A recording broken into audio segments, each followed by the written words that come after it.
வணக்கம். இன்றைக்கி கீதா சமையலறையில் நம்ம பார்க்க போகிறது ஃபுல் டேக்குரிய ஒரு ஹெல்த்தியான டயட் பிளான் தான். ஸோ ரொம்ப சிம்பிளானது தான். நார்மலாக நம்ம பண்ணுற விஷயத்தில் கொஞ்சம் சேஞ்சஸ் மட்டும் நான் சொல்கிறேன். ஸோ அதில் ஃபஸ்ட்டு வந்து எந்திரிச்ச உடனே நீராகாரம் கண்டிப்பாக குடிங்க. அதாவது பழைய சோறு இருக்குது பார்த்திங்களா, முந்தின நாள் மிஞ்சின பழைய சோறை ஒரு பவுலில் போட்டு நல்லா தண்ணி ஊற்றி ஊற வச்சுருங்க ஒரு நைட் ஃபுல்லாக. ஸோ மார்னிங் எந்திரிச்ச உடனே நான் என்ன பண்ணுவேன் அப்படின்னா, ஸோ அந்த தண்ணியோடு சேர்த்து சாதத்தையும் மிக்சியில் போட்டு அதோட கொஞ்சம் தயிர் அதே மாதிரி கொஞ்சம் உப்பு போட்டு நல்லா அடித்து ஸோ அதில் அந்த ஊற வச்ச தண்ணியும் ஊற்றி கொடுத்துருவேன். ஸோ உங்கள் ஃபேமிலியில் ஒரு 4 பேர் இருந்தாங்கன்னா 4 பேருக்கும் ஒவ்வொரு டம்ளர் தூங்கி எந்திரிச்ச உடனே முதல்ல இது குடிங்க. ஸோ இது வந்து அந்த ஹோல் டேக்கு நீங்கள் என்னென்ன சாப்பிட்றீங்களோ அது ஈஸியாக டைஜஸ்ட் ஆகிறதுக்கும் அதே மாதிரி இம்யூனிட்டி பவர் வந்து இன்க்ரீஸ் பண்ணுறதுக்கு ரொம்ப ஹெல்ப்ஃபுல்லாக இருக்கும். ஸோ முன்னாடியெல்லாம் இது தான் குடித்து தான் நல்லா வந்து ஹெல்த்தியாக இருந்தாங்க. ஸோ இதுதான் முதல்ல குடிக்கிறது நான். ஸோ அடுத்ததாக கண்டிப்பாக எல்லாருமே வந்து டீ வந்து ப்ரிப்பேர் பண்ணுவீங்க காலையில். ஸோ அது கொஞ்சம் ஹெல்த்தியாக வந்து ஹெர்பல் டீயாக போடலாம். நான் வந்து எது கிடைக்குதோ, இப்போ ஓமவல்லி இலை இல்லைன்னா துளசி, நான் வந்து எல்லாமே இதில் ஆட் பண்ணுறேன். உங்களுக்கு வந்து எது கிடைக்குதோ, பட்டை, கிராம்பு, ஏலக்காய், இஞ்சி இல்லைன்னா வந்து ட்ரை ஜிஞ்சர், அதாவது சுக்கு, எது வேணாலுமே போட்டு டீ வந்து ப்ரிப்பேர் பண்ணலாம்.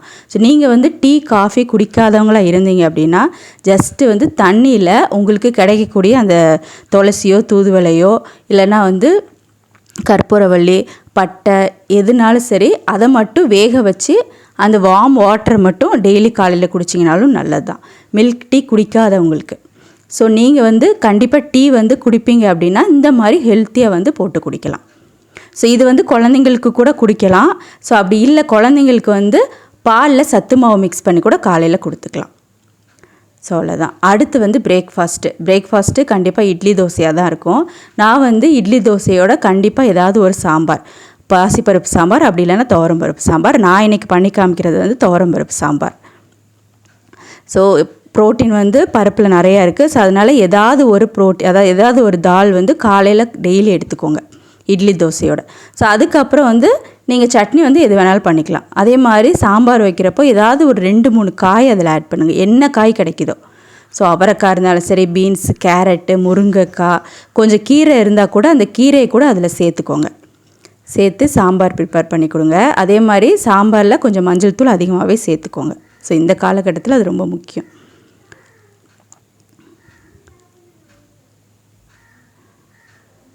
அவ்வளோதான், சாம்பார் ரெடி ஆயிடுச்சு.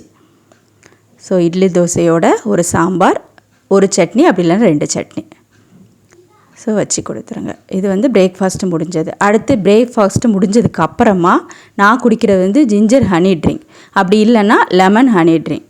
அதாவது வார்ம் வாட்டரோட 1 ஸ்பூன் ஜிஞ்சரோட ஜூஸ், அதுக்கப்புறம் ஹனி 1 ஸ்பூன். ஸோ இது போட்டு குடிங்க. அப்படி இல்லைன்னா உங்கள்கிட்ட ஜிஞ்சர் இல்லை அப்படின்னா லெமன் கூட போட்டு குடிக்கலாம். டைஜஷனுக்கு ரொம்ப ஹெல்ப்ஃபுல்லாக இருக்கும். ஸோ அடுத்து 11 மணிக்கு. ஸோ இது வந்து சிலர் டீ குடிப்பாங்க, சிலர் வந்து குழந்தைங்களுக்கு பால் கொடுக்கலாம். அந்த பாலை வந்து ஹெல்த்தியாக கொடுக்குறதுக்கு தான் milk shake. So milk shake வந்து குழந்தைங்களுக்கு பிடிச்ச மாதிரி கொடுக்குறதுக்காக நான் கொஞ்சம் சாக்லேட் ஆட் பண்ணியிருக்கேன். ஸோ சாக்லேட், பனானா, அப்புறம் நட்ஸு, டேட்ஸ் இருந்துச்சுன்னா டேட்ஸ் எல்லாத்தையும் போட்டு அடித்து மில்க் ஷேக்காக கொடுத்துருங்க 11 o'clock. அடுத்தது லஞ்சுக்கு வந்து ஏதாவது ஒரு ரசம். நான் வந்து பூண்டு ரசமும் கீரையும் வந்து சொல்லியிருக்கேன். நீங்கள் வந்து தக்காளி ரசம், மிளகு ரசம், ஏதாவது ஒரு ரசம். நான் வந்து காலையில் சாம்பார் வச்சதுனால லஞ்சுக்கு வந்து ரசம் பண்ணியிருக்கேன். ஸோ ரசத்தோடு சேர்த்து நீங்கள் ஏதாவது வேறு குழம்பு கூட நீங்கள் வச்சுக்கலாம். ஸோ அதே மாதிரி ஒரு கீரை கண்டிப்பாக சேர்த்துக்கோங்க.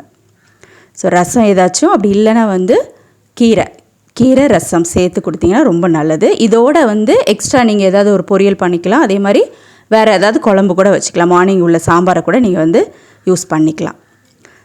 ஸோ ரசம் வந்து டெய்லி நீங்கள் கொஞ்சம் எடுத்துகிட்டு வந்தீங்க அப்படின்னா சாதாரணமாக ஏற்படக்கூடிய அந்த சளியெல்லாம் வந்து ரிலீஃப் ஆகும். ஸோ அதே மாதிரி கீரை டெய்லி ஒன்று எடுத்துட்டிங்கனாலும் ரொம்ப நல்லது. ஸோ இதெல்லாம் வந்து ஈஸியாக பண்ணிடலாம். ஒரு குக்கர் இருந்தால் போதும், எல்லாத்தையுமே போட்டு வேக வச்சு லைட்டாக தாளித்தாலே போதும், ரெடி ஆயிரும். ஸோ அதே மாதிரி பாகக்காவும் அடிக்கடி சேர்த்துக்கோங்க.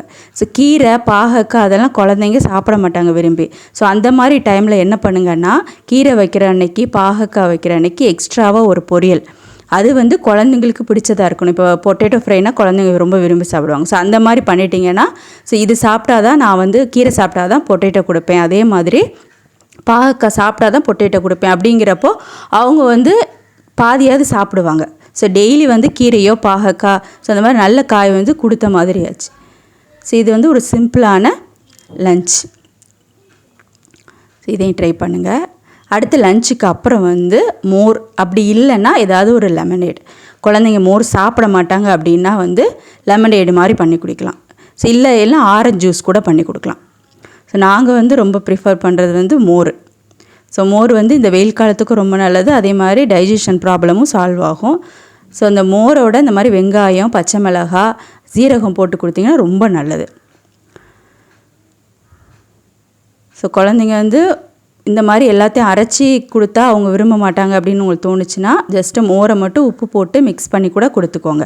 அப்படி இல்லை அப்படின்னா நம்மளுக்கு மோர் வச்சுட்டு குழந்தைங்களுக்கு வந்துட்டு ஏதாவது ஒரு லெமனேட், மின்ட் லெமனேட், ஸோ அப்படி இல்லைன்னா ஒரு ஆரஞ்சு ஜூஸு இல்லைன்னா பைனாப்பிள் ஜூஸு ஏதாச்சும். ஸோ நான் வந்து இதில் கொடுத்துருக்கிறது வந்து நீர்மோரும் மின்ட் லெமனேடும் கொடுத்துருக்குறேன். ஸோ நீங்கள் வந்து அல்டர்னேட்டாக வேறு ஏதாவது பண்ணிக்கலாம். அவ்வளோதான். ஸோ அடுத்து ஈவினிங் ஸ்நாக்குக்கு ஸோ நான் இதில் காமிச்சிருக்கிறது வந்து தட்டம்பயிறு ஃப்ரை பண்ணி கொடுத்துருக்கேன். ஸோ அதே மாதிரி பீட்ரூட் மில்க் ஷேக் கொடுத்துருக்கேன். ஸோ நீங்கள் வந்து ஏதாவது அதாவது கொடக்கடலை, ஒயிட் சுண்டல் ஏதாச்சும் ஒன்று ஸோ நல்லா குக்கரில் வேக வச்சுட்டு இந்த மாதிரி தாளித்து ஸ்நாக்ஸ் மாதிரி கொடுக்கலாம். ஸோ அதோடு வந்து பீட்ரூட் மில்க் ஷேக் கொடுத்துருக்கேன். நீங்கள் வந்து கேரட் மில்க் ஷேக்கு இல்லை பனானா கூட ஈவினிங் கூட கொடுக்கலாம். இல்லை வேறு ஏதாவது ஃப்ரூட் மில்க் ஷேக், பப்பாளி, மேங்கோ, ஆப்பிள் ஏதாவது ஒரு மில்க் ஷேக் வந்து போட்டு கொடுக்கலாம்.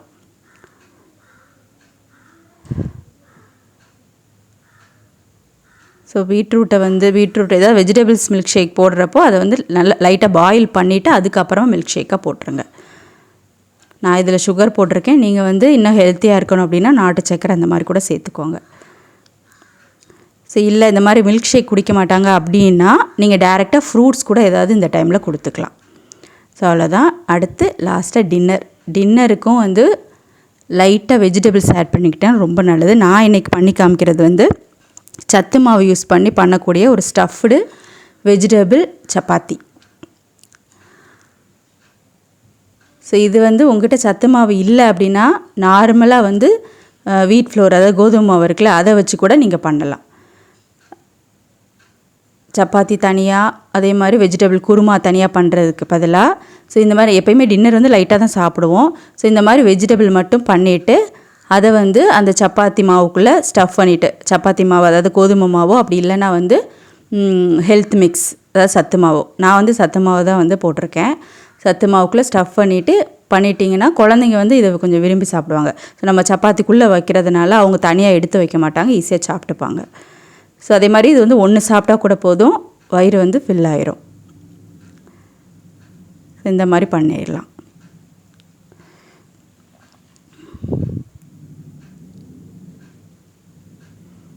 ஸோ அவ்வளோதான். அதே மாதிரி டின்னரை வந்து 8க்கு முன்னாடியே சாப்பிட்டு முடிச்சிருங்க.